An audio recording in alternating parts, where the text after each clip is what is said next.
Oh God, look at this desk. It is a disaster. And this is your fault. Because you guys are like, Zeos, do the Air series. Do the new Audiophile Zen AIR series. The small little cheap ones. Because those are the cheap ones. So Audiophile sent me all four.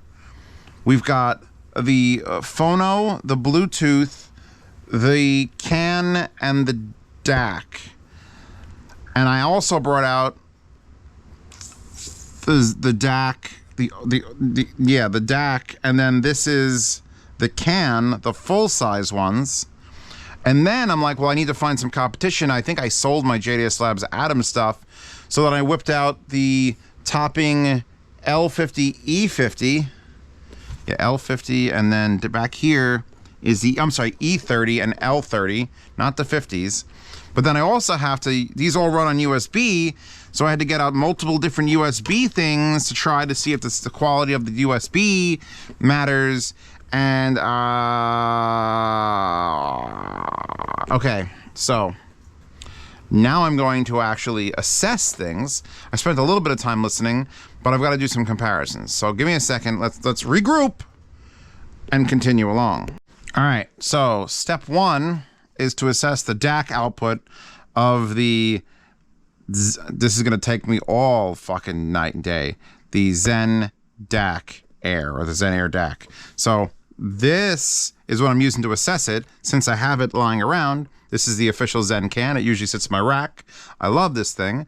So this is the amplifier I'm using to access the DAC in this, and I'm feeding it from my phone because I don't feel like bringing my laptop down, and I'm not messing with that laptop. That laptop lives on its own. I'm powering these with this big Topping linear power supply that has, that was for the M50, no, whatever the 50 series, D50, A50, and it's got the USBs, so they're fully linear. I think they're how many? 1 amp? DC 5 volt, 1 amp. So yeah, 1 amp. And pushing from here to here, this is a preamp for this. We should probably tour the unit. So here is what the most basic bitch thing is. And they're cheap, they're like $100. Like they took the price and basically cut them in half. The Phono is 100, the Air Blue is 100, the Air DAC this 100, and the Air Can 100, with one rating of 1 star. We'll get to it. So what they've changed in the shell is this was metal with metal fascia and metal button. This is plastic with a plastic fascia and a metal button. So at least, or a metal knob at least. I think that's plastic as well. And that's plastic. We've got they've done a beautiful thing though. And you're going to see this in the other ones when we talk about it. This indicator is for the kilohertz rating, which I can't really change too much because I'm on my phone and whatever's uploaded on my phone.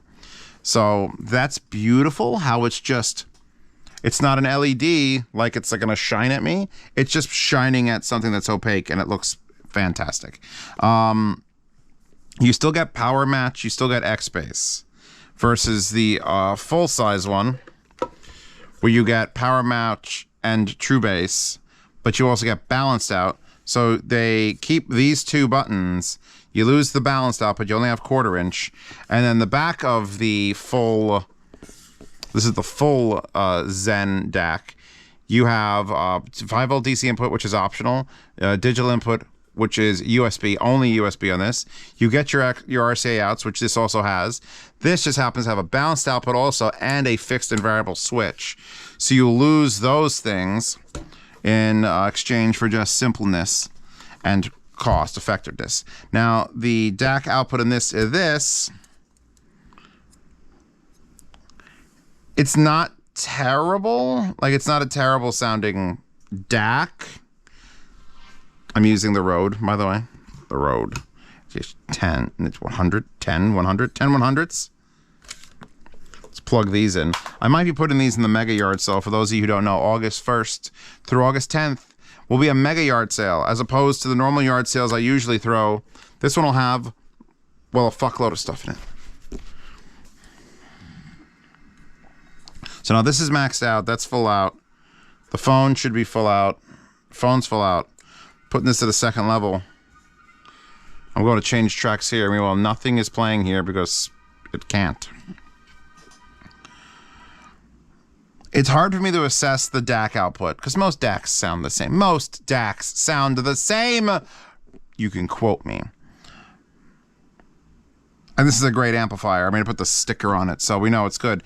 So now what happens is I have to unplug things from here. We could ignore the fact that this even exists by like just shoving it vertical and there. Just you don't exist. Now I'm looking just at you. So we lower this, we plug this in. By the way, when you turn this thing on for the first time, power match is on high gain and X-Bass is on by default, which is fucky. I hate things that put on default like bass boost because then you don't know. Any idiot's gonna be like, oh man, it sounds so much better. And they shouldn't do that. Ooh. Well, I'll say the X-Bass still works pretty spectacularly. This is not exactly the bassiest song, but I'm using the Hyphaman 5XXs, and these aren't exactly the bassiest headphones, and it adds a nice little puddle of warmth to them. You might end up in the mega yard sale, I'm not sure. I'm assessing that now. So if I put power match on a little more, it's not terrible, because that's the biggest fear. I've heard some rumors, because I've waited so long to do this stack, that, you know, okay, yeah, no, they made it. When you make a something that everyone loves, and it's a certain price, nearly $200, it's like twice as much, I think. Like one, no, did I not open it? Hold on, let's go to the Audiophile store. I believe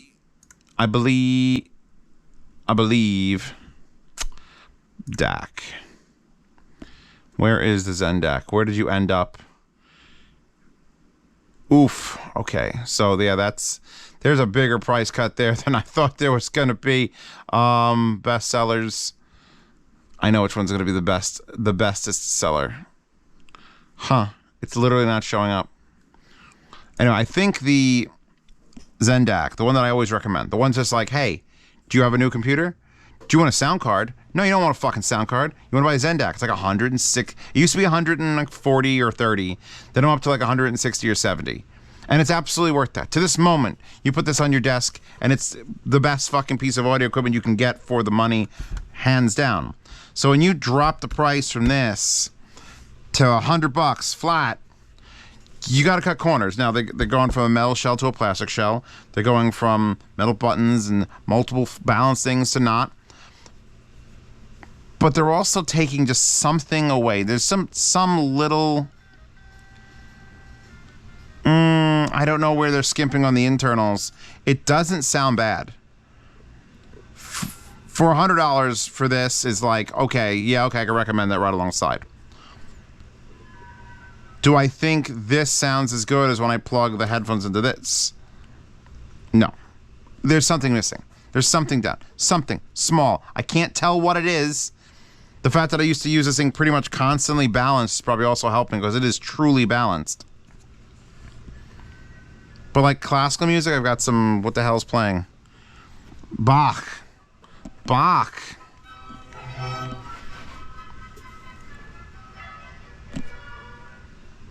I have X-Bass on, shutting that off.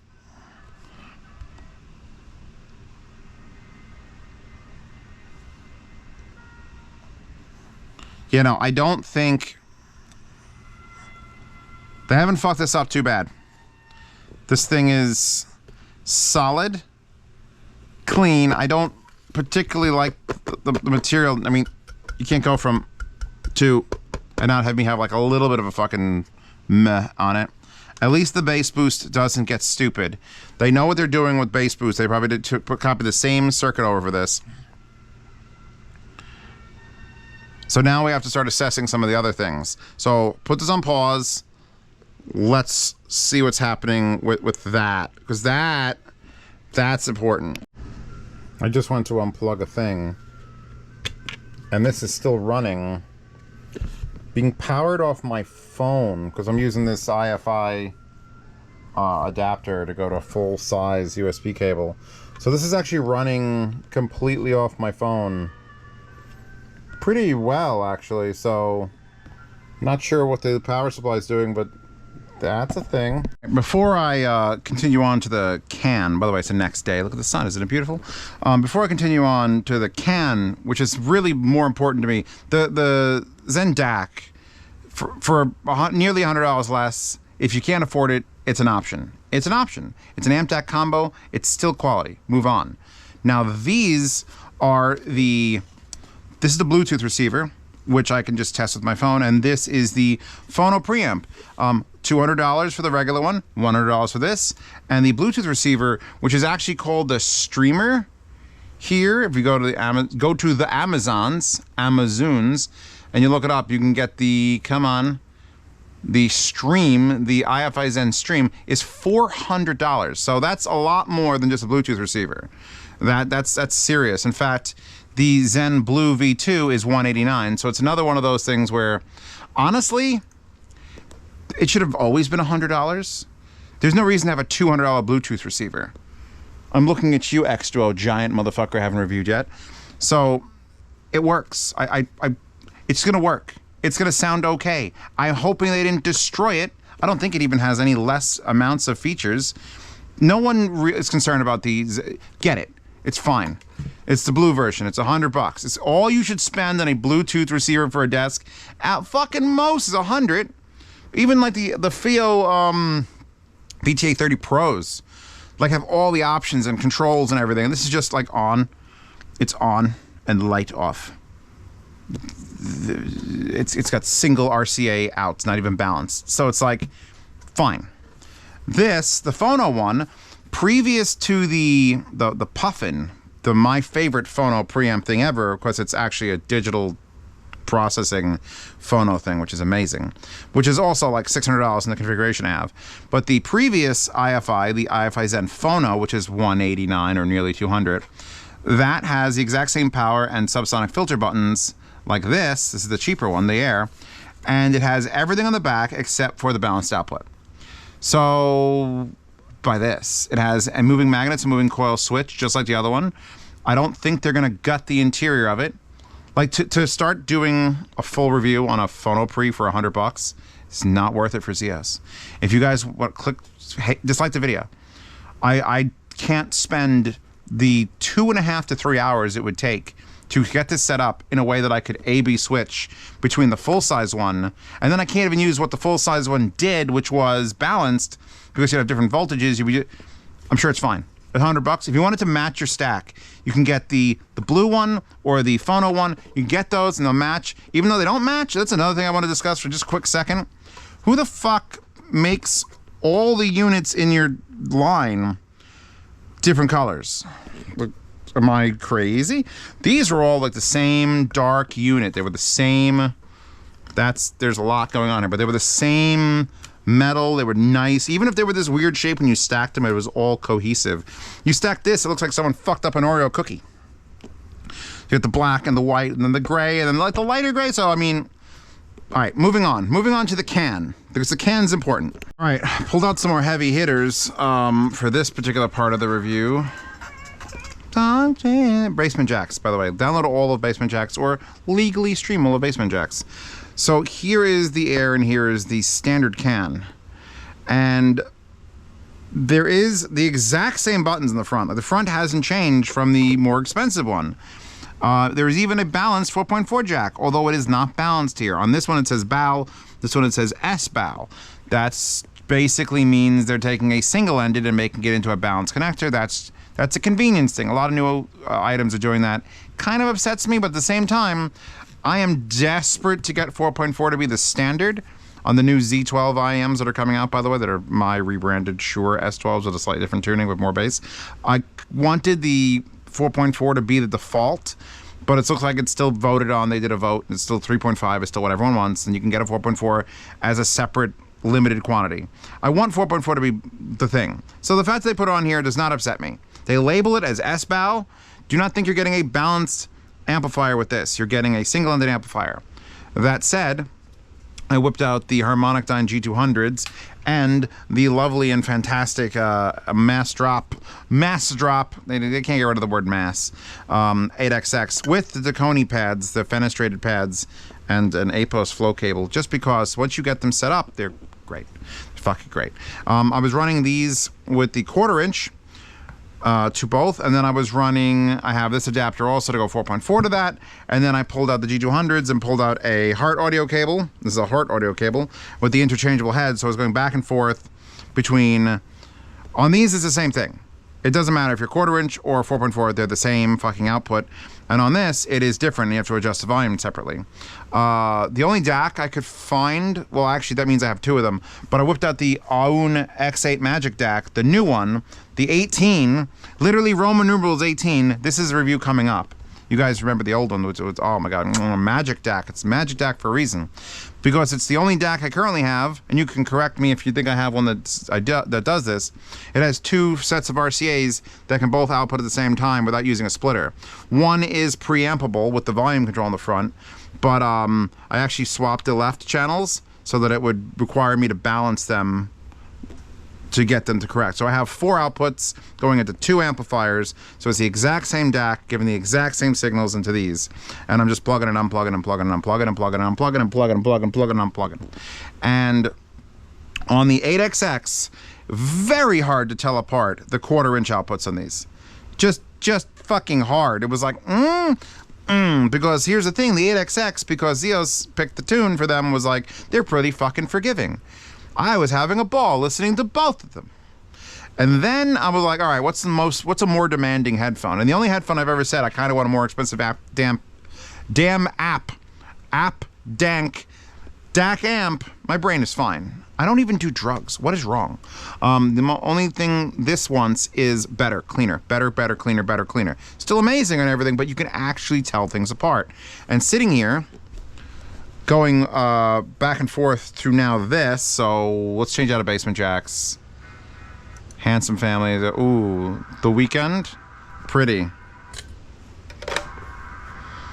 At first glance, to an untrained ear, it's like, oh, these are pretty fucking close, pretty fucking close.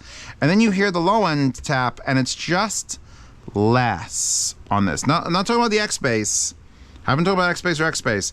There's just a bit less on this one than the more expensive one. It's got a little bit more of like a width, and that bass, there was like a low end rumble in one of the songs. It was like woo, woo. And I unplugged and went to this one. It was the same volume as far as music goes, the same volume, and it was like woo, woo. So it's like 90% of people who don't know jack shit about amplifiers, this is perfectly fucking fine. If you have this one to compare against, you're going to notice a difference. It's half the price. Half the price. They took out the balance circuit. By the way, I want to point out again, I don't usually use this single-ended. The actual more expensive Zen can. This thing's thing is it's balanced. And if you use it balanced with the balanced connector, it is wholly better than the single-ended section. And if you really want to know that, you get both of these, and then you play your music. Richard Cheese, Gorilla Radio. Transmission, third world. So like,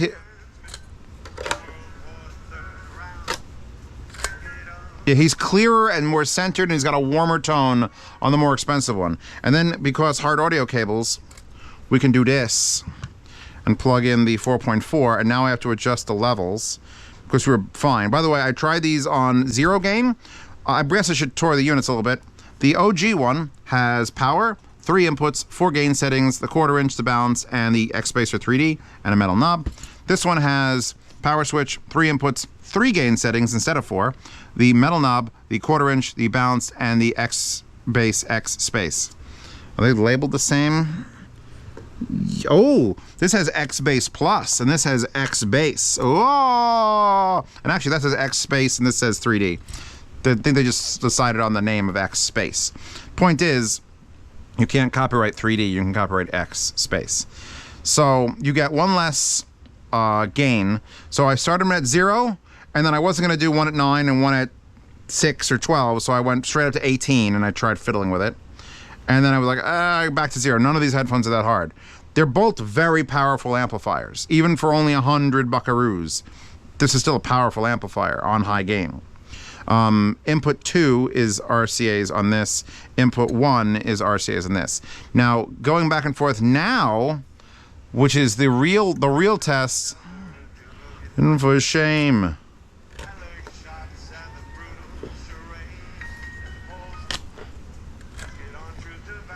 That's where the real test. That's how you know. Because now you're going from fake balanced, so just single-ended, comparing it to the full fuck balanced output of the full Zen can. And then I remember why it's on my fucking rack and I use it for testing. Because this thing is amazing. And this thing, the most praise I can give this is that with the 1/4 inch output, if you're not comparing balanced to balanced or balanced to unbalanced, if you're comparing just single-ended to single-ended, you probably have 92% of the sound quality of this here. You lose a little bit of that warmth, you lose a little bit of that width, your bass just ducks out, but it's still a clean fucking amplifier. They're not selling shit. The 1-star review that I read on Amazon, the guy, like, I understand if he was obsessively going over this for like week after week with 20 headphones, this one's gonna sound better. It just is on every headphone. But you're paying twice as much. If you just need it to work and you want to support IFI, here's your boy.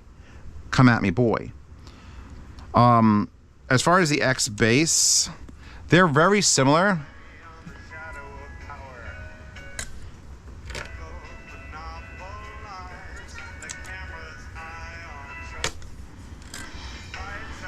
I think the 3D is better on the big one, the Zen can. But again, that's a very particular thing that I'd have to sit down and like drink alcohol for days and then like, I don't know, man, the space is just more spacious. The backs of the units come with me. By the way, these are also world's best cables. These are the Eminence cables, and I just want to point out that these screw down and lock. They literally, you unlock the thing and then you can put it on and then you can lock the fucking cable down so you can't disconnect it. And I've been staring at it for weeks, months now that I've had them, and I'm like, why? And then I realized, for the sound system on my mega yacht. If I had a mega yacht, and obviously you'd have a fucking stereo system on there where the waves and the tides are banging you around, you want the locking Eminence connectors. So link Zeos to the world's best cables with the locking Eminence connectors. I didn't think they're that expensive. They're under $100 for the pair, but it's like, that's still that's a thing that audiophiles, didn't know that we needed that, but there you go. I wouldn't even put that on if you're like, that's dangerous to lock, because if someone accidentally yanks it, it's not going to unplug the cable. It's going to unplug the RCA port in the back of your unit.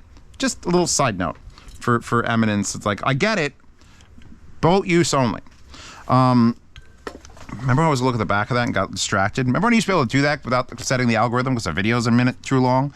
So we have 3.5 millimeter input is number 1, RCA input number 2, and RCA number 3. So this will actually take 2 full sets of RCAs as inputs or a 3.5. This one, input 1 is the double RCA, input 2 is the 3.5 millimeter, and input 3 is the balanced 4.4. But you also get an output with this one, so you can use it as a preamp for powered monitors, something like that. You do not get an output. I wish that was switchable. It would make sense if this input was an input or switchable, or if it was just an output, because really, how many RCA inputs do you need in a $100 fucking amp? Apparently 2 or 3 if you use that. This one has the balance, the single-ended, and then an output, which makes it much, much, much more useful. So at least you're getting some. This is one of the only examples of where a company makes a cheaper version, and you could actually see what they removed. Like, I'm listening for what I can't see they removed, but it makes sense. They cheapened it up by getting rid of all this other stuff, too. So it works. It works. It does work. A big thank you to the Oon X8 Magic Deck, by the way. So I'm going to do one more switch. I'm going to remove this from the desk. It's obviously a superior unit, the waifu stickers on it. But you're paying twice as much. So now I'm going to do a real quick comparison between the can here, the Air can, and the L30 topping, which I've had on my shelf for a while. It takes a 15-volt power brick over there. And let's just, because now I'm just going to compare that to that. This doesn't have any other options but 3 gains, but it does have a preamp out and no bass. But let's just do a quick switch, swoop. All right, there's a reason I wanted to go all work and no play. All work and no play. There's a reason I wanted to compare it against this, because for the longest time, this was the miniature version of the A90. And you can get one of these used on Amazon for $89.15 or new for $200.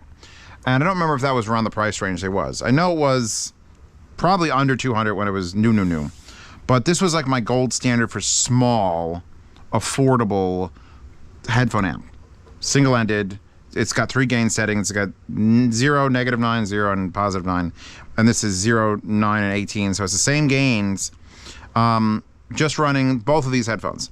The G200s, blatantly like them more in the Audiophile. Blatantly. Like fucking blatantly. To the point where I'm like, put them down. Just, I'm done. 8XX, a little bit harder because they're a little bit, nicer around everything. Going back and forth, I like them more in the Audiophile. Even the $100 Audiophile, I like them more than this more expensive, previously, there's just more detail and more, even if not balanced, there's more separation. So the full-on fuck you Zencan would destroy this, but it does for most things. But this is a much closer competition. I haven't changed DACs, just changed the wires out. And this even has its own 15 amp power supply. This is killing it using a USB, not even the linear one. I stopped using the linear one, and I'm using just the anchor one, like the 6-channel anchor one. And it's killing it. It's killing it over here. So I think the problem is, it's like you're watching gods fight. Like there's a god that's going to lose that fight. But when he walks out and goes to the bar, he's still going to get laid. Because he's still fucking God. Audiophile still makes some of the best sounding shit. When you compare against its own stuff, of course, Audiophile makes a better amp in the Audiophile line. When you start reaching out to like the lower end topping stuff, I was going to pull out Geshelli Labs, but really their Arkle stuff. And I should mention I'm going to link their Arkle. Zeos, link their Arkle, because that would be a close competition, but that's like a completely different build. Would be the competition for this. I'm going to maybe do like another cheap amp shootout with stuff I've already got lying around. Because this, honestly, still fucking kicks the competition's ass for a lot of these things. Against itself, it's gonna lose. Against like just topping stuff, and I would love to have the JDS Labs Adam here, because guess what? I think this might have better separation than that, from what I remember. Because it still has X space and X space, and it gives you the ports at least you want. It's still a fucking bargain. Does it beat the bigger stuff? No. Does it beat other stuff under it? Hell yes. It's getting laid at the bar. Can I put that in the title somewhere? I don't think I could do that. Anyway, I'm done. I think this proves that, other than me sort of like half-assing the Bluetooth receiver is a Bluetooth receiver, get it. The phono preamp is a phono preamp, get it. I don't care about phono preamps that are analog. There's a digital one that digitally corrects the things called the Puffin, Zeoslink the Puffin. Wallpaper available in the Horde if you're having problems with the Horde. It just seems to be a random thing. Either you get in or you don't. I've got 200 people that are syncing right now as of the recording of this, and it works fine for them. Just uninstall, reinstall, syncs a little weird. I will link to every fucking thing, and there's a lot. There's like 6, 7, 8, 9. I'll link this. That's 10 things, plus headphones. We're going to link everything. So you get the wallpaper, linking everything. Patreon and Subscribestar to see these reviews early. Support the channel, please. There's merch still at zboombox.com, which is a website I made because I plan on selling boomboxes back in like 2013. And I just kept paying for the URL. So zboombox.com. So Patreon, Subscribestar, see reviews early, participate in yard sales. Lossless sound demos are available for download in FLAC. So you can play them on your favorite player and listen to them. You can just listen to my sound demos on your portable player. I don't know, maybe you're a weird guy. Let's say you're only 60 seconds of a song and then I change tracks. For $10 a month, you get the behind the scenes private Telegram chat, which includes a subscription to a lifetime swap meet where you can buy, sell, and trade gear with other members. There's over 330 members in the swap meet channel, and usually the $10 chat gets up to over 200. So anytime you at me, at Zeospantera, I answer your questions. Everyone else can jump in. If it's a private question, you could PM me. Yeah, that's $10 a month supporting. Inflation's coming in, so I really wish I could raise all those like $1, but I can't. So it's a bargain now. Anyway, I'm done. You're done. We're done. Thank you. I got to clean the mess off this desk and floor now. Burb.